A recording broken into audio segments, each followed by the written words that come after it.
சட்டமன்ற தேர்தலில் தனித்து போட்டியிடுவது குறித்து சசிகலா தனது ஆதரவாளர்களுடன் ஆலோசனை நடத்தினார்.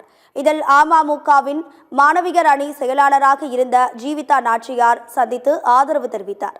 சட்டமன்ற தேர்தலில் தேசிய ஜனநாயக கூட்டணியில் இடம்பெறுவது குறித்து சசிகலா பல்வேறு வழிகளில் முயற்சி மேற்கொண்ட நிலையில் சென்னை போயஸ் கார்டனில் உள்ள சசிகலாவின் வீட்டில் ஆதரவாளர்களுடன் ஆலோசனை நடத்தினார்.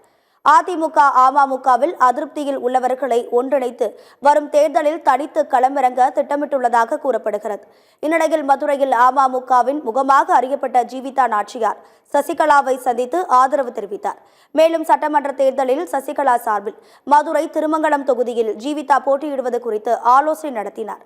வரும் தேர்தலில் ஜீவிதா நாச்சியார் RB உதயகுமாருக்கு எதிராக திருமங்கலம் தொகுதியில் களமிறங்க சசிகலா திட்டமிட்டுள்ளதாக தகவல் வெளியாகியுள்ளது.